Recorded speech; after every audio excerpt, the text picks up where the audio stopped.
Welcome to JS on Politics. I'm your host, Greg Borowski. If you're getting a lot more mail these days, more phone calls, feeling suddenly more popular, people may be showing up on your doorstep, it must mean it's election season, and that means we've got a full show for you today. So here's a look at what's ahead. We'll start with the presidential campaign. For the next 2 weeks or so will be the center ring in the political circus. What does that mean for Wisconsin voters? We'll take a look at how things are shaping up in the state Supreme Court race. And we'll look at whether there have been any low blows in the battle for mayor and county executive. And of course, we'll take some viewer questions, so please send those in. We'll start today, though, with this tape segment that sort of sets the stage for the presidential campaign as it turns to Wisconsin. We're joined now by Craig Gilbert, our Washington Bureau Chief, to talk about the presidential election as it really heads full steam here to Wisconsin. So, Craig, after Tuesday's results, it looks more and more like Hillary Clinton and Donald Trump are in line to be the nominees. Tell us how well they're situated here in Wisconsin to win the Wisconsin primary in a couple of weeks. Well, so I think what makes Wisconsin especially interesting, aside from the fact that it's a standalone primary, it's got this sort of 2-week window all to itself, is the fact that both frontrunners can be beaten here. I mean, look at Hillary Clinton. She's been neck and neck in the polling with Bernie Sanders, but if you look at the demographics and the history of the state, those are friendlier to Bernie Sanders than most of the states that have voted so far this year. He's got an excellent chance to win. And then on the Republican side, Donald Trump has been the leader in the polls, but that was when there was a bigger Republican field. He's never been higher than 30%, and his sort of personal ratings have been not so great, high negatives, particularly in the part of the state that southeastern Wisconsin that usually decides Republican primary. So it's a great, great opening for Ted Cruz and John Kasich and for Bernie Sanders on the Democratic side. It also is kind of a must-win for the people chasing the front runners because this is such a golden opportunity and there aren't going to be that many left. All right, well, let's talk about those challengers on both sides, the Republicans first. So for Ted Cruz or John Kasich, what does a win look like for them? What do they need to do to maximize turnout or whatever they need to win against Donald Trump? Well, again, going back to the geography of the state, Donald Trump is stronger in the north and the west, in the more rural areas. But again, the metropolitan Milwaukee has been sort of the tipping point in Republican primaries. It's where the most Republican counties are. It's where the highest turnouts are. So Ted Cruz, for example, I think needs to win in that part of the state in order to win statewide. I think John Kasich, if he can't win statewide, the Milwaukee Congressional District would be one place where he might think about winning. The Madison Congressional District, because you find more moderate Republicans in those places. Wisconsin, of its 42 delegates, 18 go to the statewide winner, and the other 24 are divided up 3 apiece to the winner of each of the 8 House seats. All right, and on the Democratic side, what is Bernie Sanders looking for? Aside from, I assume, a massive turnout in Dane County, what else does he need to Yeah, well, he's obviously done really, really well with young voters, and Wisconsin has a history of turning out young voters. Hillary Clinton's strength has been African-American voters, and that will stand her in good stead in Milwaukee. But overall, it's not a major percentage of the Democratic vote. So demographically, a good state for Bernie Sanders. I think he'll get a huge vote out of Madison and the 2nd Congressional District, and I think he hopes to do well, across parts of rural northern and western Wisconsin. All right. Now, Wisconsin, of course, historically has a very high turnout as a state and also as an open primary. So how do those two factors shape, crossover votes or what we might expect in a couple of weeks? So it is a wild card. I mean, open primaries, the last 2 competitive presidential primaries we've had on each side, Republican voters were only about 60% of the Republican primary, and Democratic voters were only about 60% of the Democratic primary. So 40% of the vote was coming from people outside the party, most of those independents, but some of those crossover voters. So, you've got a really interesting dynamic where, some people may be deciding up to the last minute which side to vote in, whether they want to, if they think the Democratic race is wrapped up, whether they think they can cast a more important vote on the Republican side, or maybe they're torn between 2 candidates and 2 different parties. I mean, there's going to be some tactical voting going on even within the Republican Party because of the sort of stop Trump movement and what people think they have to do to deliver the state to somebody else besides Trump. And the turnout is, the kind of turnout the state is projecting, which is 40% of voting age adults, would be the biggest in almost 40 years. And, when a turnout gets that big, you kind of have to start to throw out some of the old maths because the math can change when new voters are coming into the process. All right, and finally, the candidates have already started to arrive. I know Donald Trump now has an event scheduled for next week as well. How much do these visits and what the candidates do in the next 2 weeks make a difference? Or do you feel like a lot of people have already, if you probably know if you're voting for or against Trump already, wouldn't you? Yeah, but what's different about this is that it's the first time since Iowa, New Hampshire, and South Carolina where you do have a week or two in the same, where candidates are battling over the same state. And that does create the kind of possibility of a sort of mini campaign in one place on the ground, which can have unpredictable results. We've seen in Wisconsin in the past, in 2004 in the Democratic primary when John Kerry was kind of the runaway front runner, he almost got bypassed and overtaken by John Edwards in Wisconsin because of what was going on in the Wisconsin campaign. So there's going to be a big national campaign going on, that dynamic, but with the candidates here on the ground and local Republicans and Democrats deciding who they're throwing their support behind different candidates, it's another X factor in this race, and I think we could see some changes. All right. Well, thanks for that update. You can follow Craig's stories for the next couple of weeks at jsonline.com/elections, and you can follow him on Twitter at WIS, W-I-S, voter. So thanks again, Craig, and we'll see you in Wisconsin in a couple days. See you soon. All right. Thank you. All right, we're back live now, and I want to introduce our panel to you. Some very familiar faces. Mary Spicuzza, who's covering local politics especially. Dan Bice, our Watchdog columnist, and Jason Stein is joining us from Madison. So we want to start by talking a little bit more about the presidential race, and there are some new numbers, Dan, if you want to share them with us from a poll that came out today with Cruz narrowly ahead of Trump. Right, and we should point out that the Marquette poll, they'll have a new poll out next Wednesday, so that's something to look forward to. But this Emerson College poll was done Sunday through Tuesday of about 950 people, and it showed Cruz at 36 percentage points and Trump at 35, and then Kasich at 19. On the Democratic side, it showed Hillary Clinton at 50 percentage points and Bernie Sanders at 44. So it's sort of a shaking out since Marco Rubio got out. The last poll had Trump with a pretty good lead on Rubio, though. 10 points over Rubio and 11 over Cruz in the Marquette poll a month ago. And then there were some head-to-heads in a hypothetical general election. Both Sanders and Clinton beat Trump by 9 points, 47 to 38, the exact same numbers. Much closer when Cruz was in the general election. With Clinton versus Cruz, it was 46 to 45 points. Yes, if those numbers are actually shifting in that direction, it's going to portend a very competitive, high-stakes race here. I know, Jason, you've been out with some of the candidates already and again today, Ted Cruz is in the state. Talk a little bit about where the candidates are going and how do you see, them, trying to get their support boosted here as we get closer to the election. Sure, it's always interesting to see, especially in a primary, where politicians go. Obviously, they've been spending some time in southeastern Wisconsin, where there's a lot of Republican voters. Today, Ted Cruz is headed to Dane County, where he'll visit a manufacturer, and then he'll head to Janesville, the hometown of Speaker Paul Ryan, and also an area that's been hit pretty hard by the decline in Wisconsin's manufacturing job base over the decades, as well as by the recent recession.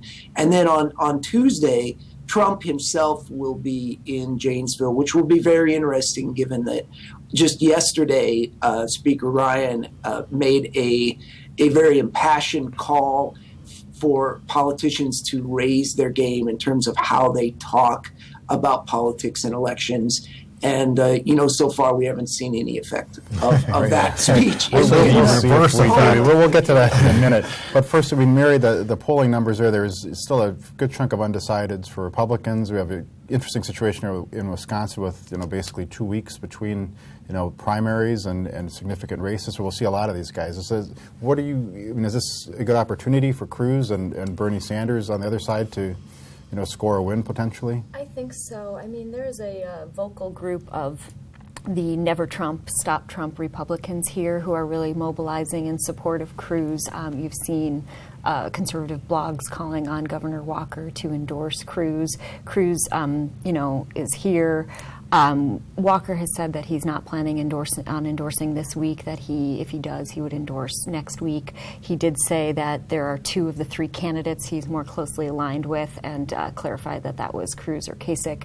I don't think anybody would be surprised. We don't really need that clarification. Right. It wasn't Bernie and Hillary. So. Well, it was not Trump, Not I Trump, think, we know is the that, big, yeah. yes. Yeah. So I don't think anybody would be shocked if Governor Walker endorses Cruz next week. I think we can be pretty sure that that's probably going to happen. The only reason it wouldn't happen is if there's some sort of indication that it would have a negative effect, because he is fairly unpopular, but that's mostly among Democrats and independents. So I think we can expect him to endorse Cruz early next week. Yeah, well, Jason, let me get your sense on that, too. In Madison, do you think the governor will endorse, and is there that risk that if he endorses and Cruz, and risk for Walker, I mean, that if he endorses and Cruz doesn't win, say, that he looks, more diminished, that he can't, deliver a state for someone he's backing?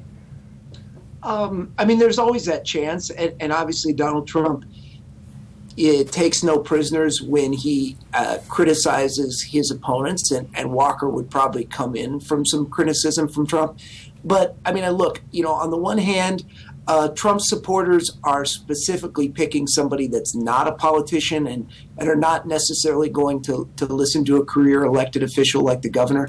But where I think he could have an effect is, there are some people that are looking at Kasich, and the governor has already said that he just does not think that Kasich is viable as an alternative to stopping Trump. So I think where he could really have an impact with Republican primary voters is if he makes the case to them, look, if you want to stop Donald Trump, you need to vote for Ted Cruz. And that's what I would expect him to do next week. Yeah, I'd imagine, though, that Scott Walker's really feeling he got out of the race too early, because he got out before he got a nickname from Donald Trump with, Lion Ted and Little Marco. This is his chance, right? Trump, you can still get in. Well, if he endorses Cruz and they run around the state together, you can guess he could probably come up with a nickname for him. Yeah, actually, Trump's newest one, I think, is Incompetent Hillary. So we just quickly hit those numbers. Hillary and Bernie, I don't think we caught them earlier. She's ahead of him. She's ahead 50 to 44 with only 5% undecided in the Emerson College poll, and then they both did equally well against Trump, 47 to 38. So Walker did point out that during the during a couple of years ago, he was once called Dead Man Walker. So that one's out there. To Donald Trump, that one's been taken, so it's not original. But Trump, of course, he hasn't come to the state yet. He can tweet his way into any political conversation, as he's been doing. And we just had an item today. Not the most serious topic, but tell us about it, Mary. Was it about Brussels? It wasn't about Brussels. It was not about Brussels. It was about an important issue to our nation of whose wife is hotter. This is stemming from, there was a third-party group, Make America Awesome, which is a conservative group that does not want Trump to be the nominee. It tweeted out, and I don't know how it featured it exactly in its ads, but it was a photo of Trump's wife from I believe it was a GQ shot from a few years back. She's a former model. She was wearing very little, except maybe lying on a rug. And we're going to spare you that shot. Correct. Yes, we won't show that. We're a family show. But anyway, Trump, it clearly got under his skin. It did not come from the Cruz campaign, but that group is backing Cruz. So he essentially said, be careful or I will spill the beans on Heidi Cruz, who is Ted Cruz's wife. Then more recently, he retweeted last night, there was a photo, kind of a mashup of the two wives, and it was, a picture is worth 1,000 words kind of thing. And so it was a very unflattering photo of Heidi Cruz next to a very flattering photo of Trump's wife. How do you see that? Just to bring it back to more to the campaign and a more serious question of Trump has been criticized. He's not presidential enough. He's not, now that he's the front runner, will he take on more of that, more measured tone? It's certainly not showing through yet. You're asking me. I've been wrong on everything that I've said about Trump. So this is the way he's run his campaign. It's been offbeat. It's been different, and he's done things his way, and it's worked so far.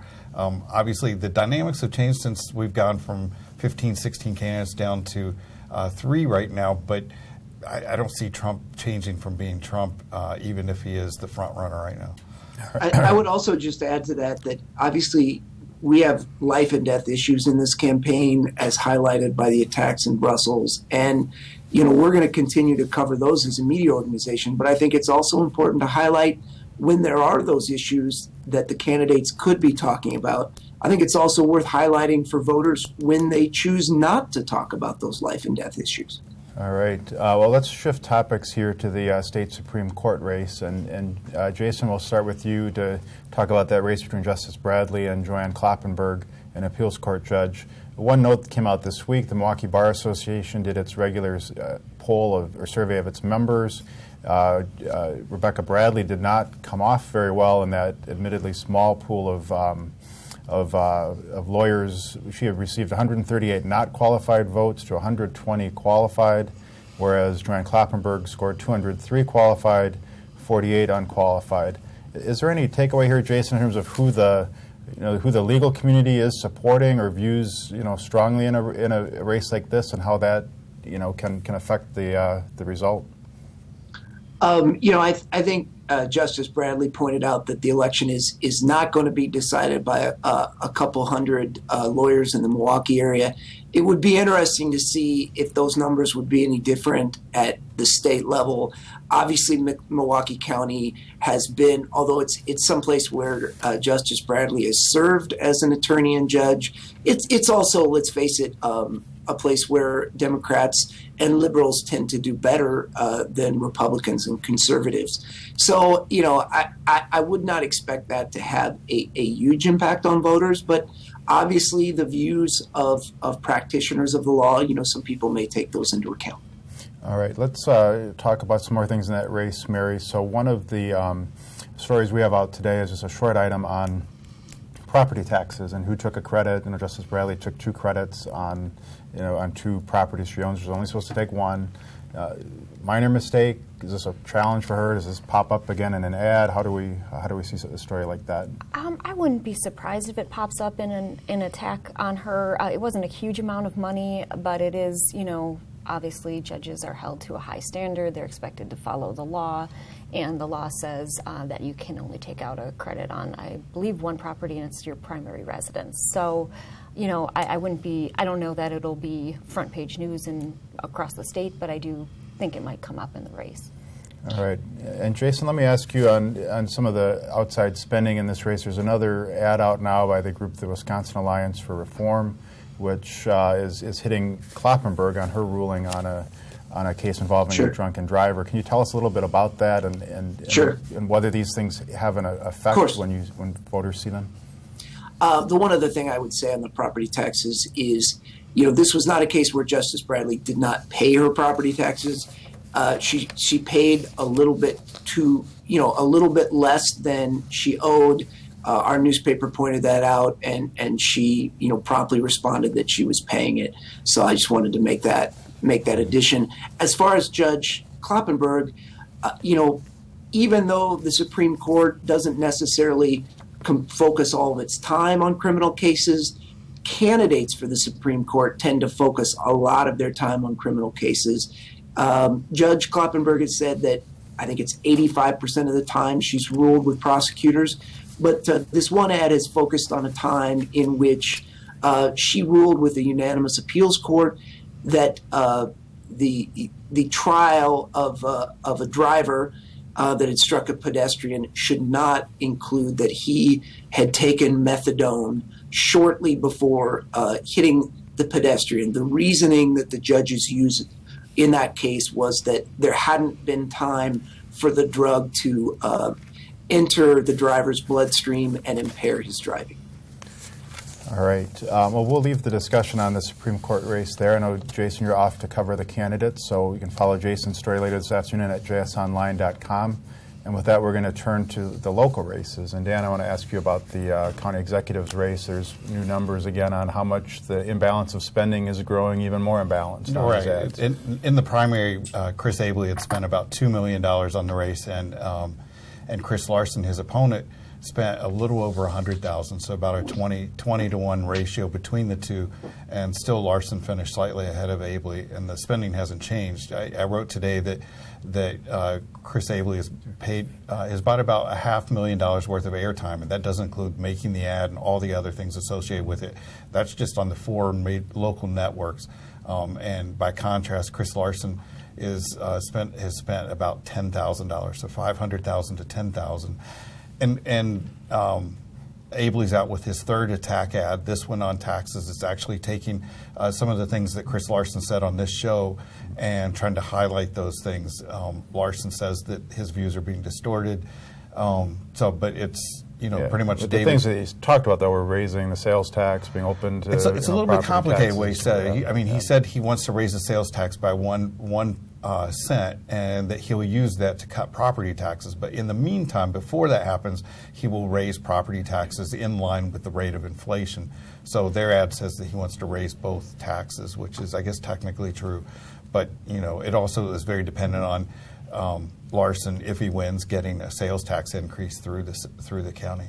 Right. I mean, the other sort of imbalance in the ads, at least so far, is the tone of them. I mean, Chris Larson has one, much less being spent on a positive, kind of here's what I would do ad, and Chris Abley's been hitting Larson pretty good. Do you think that has an effect, Mary, or do you see what? I mean, people are hearing a lot more negative about Chris Larson than they are positive about Chris Larson right now. And it's funny because before the primary, there were so many. I couldn't look at Facebook without seeing a glowing ad highlighting how wonderful Chris Abley was, and they were very positive. And maybe after the results in the primary, he decided that maybe Chris Larson was a little too popular and wanted to take him down a few notches. So that might have been the shift in tone. It did turn on a dime with the election results, and when the results where Larson came out narrowly ahead of the there's incumbent not been a election. positive Abley ad since that time.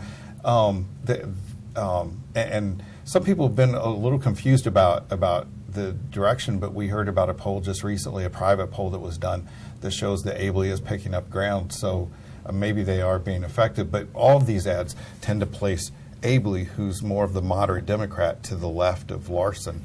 Larson said on TV yesterday, I believe, that he thought that the strategy was, quote, crazy. It's an unusual strategy, but what Abley seems to be trying to do is to pick up some more support within the city, and maybe that's actually working. Well, part of, too, and let's talk about a column you had yesterday online and in print today about a sort of a spat between two local state senators, Chris Larson and Lena Taylor, who's represents the North Side District, which is now being played out in the county exec's race, and that's on March 15th, right before they were going on the Senate floor. Larson and Lena Taylor, who do not like each other, got into an argument, some shouting, and by all accounts, Chris Larson asked her, if she had taken her meds today. Lena Taylor didn't take well to that, and she put out a statement saying she was offended. Larson refuses to say what exactly he said or to give his version of what was said in that exchange, but he's saying that this conversation is now being used against him in this race. And now I guess Gwen Moore, they're trying to get involved and try to mediate some sort of solution between the two. Well, that's not a good development for Chris Larson, because if you're going for the more liberal vote and the African American vote in the city, that's Lena Taylor is quite popular in her district. Yeah, and he actually ends the conversation with her, apparently, the two of them did, by suggesting that her political career might be over, and that's a reference to the fact that she might face a challenger in August during the primary. And one of his close allies, Mandela Barnes, is talked about running against her. All right, we're going to shift now to the mayor's race, but before we talk about that, Mayor, we're going to show this video of a clip from the debate the other day between Mayor Barrett and challenger Bob Donovan, where this also got into the question of race. On August 5th, 2011, Alderman Donovan issued a press release following a horrible incident at State Fair Park, and it stated, and let's face it, it also has much to do with a deteriorating African American culture in our city. Our city is 40% African American. I'm not going to blame our problems on the African American culture. That's wrong. It is absolutely wrong to do it. And we haven't talked a lot about the racial relations in the city this afternoon. But we can't have a mayor who's going to divide this city. We have to have a mayor who's going to unite this city. I think, folks, it's awfully sad. It is awfully sad that an incumbent 12-year mayor of the city of Milwaukee has no record to run on and so has to engage in name-calling and personal attacks, even calling me a racist. Now, I want to address that because I'm not a racist. And Tom, that's an insult to my wonderful parents who raised me differently. Second of all, folks, I will say this. Talk to anyone who knows me. I am not a racist. I am passionate. I fight for my constituents. I am not a racist. For me to even have to defend myself on this sickens me. Thirdly, I represent a district. We're going to give you 30 more seconds, then Mayor, you'll have 1 minute. I represent, I need more, and I'm sorry, this is important. I represent a district that's 75% minority, and I'm repeatedly reelected. If I were a racist, I couldn't do that. And fourthly, I don't think Alderman Joe Davis would be supporting me for mayor of the city of Milwaukee if I were a racist, so shame on you, sir, for that accusation. All right, so Mary, let me ask you about that. This came up in both debates, so Donovan certainly probably expected it to come and probably had a better response this time. But talk a little bit about the strategy. Why does Mayor Barrett think this is an important thing to keep pressing him on? You know, I think Mayor Barrett wants to point out that Alderman Donovan has had some comments in the past that could be seen as offensive to a large section of Milwaukee's population. He highlighted that it's 40% African American, and really wants to portray himself as a uniter, as someone who can lead the whole city, not just part of the city. So I think that's his strategy. And we've talked about strategy. The mayor is right now being positive with his TV ad, very critical of Donovan on radio, and very critical in these debates. It seems to be a strategy of different formats, different strategies. All right, we're going to try to get through a couple of reader questions here, and I'm going to go to the first one to Mary on that very topic. This is from a reader or viewer Fed Up who says, that's a pretty low blow calling a guy a racist. Why won't the mainstream media call out Mayor Barrett for his dog whistle divisive politics? So is that a divisive thing that the mayor is doing? Either. Yeah, it's kind of a very loud dog whistle. Yeah, I mean, we've covered it a couple of times, and we've covered the alderman's reaction to it. So I don't know if, maybe they want like a editorial calling him out.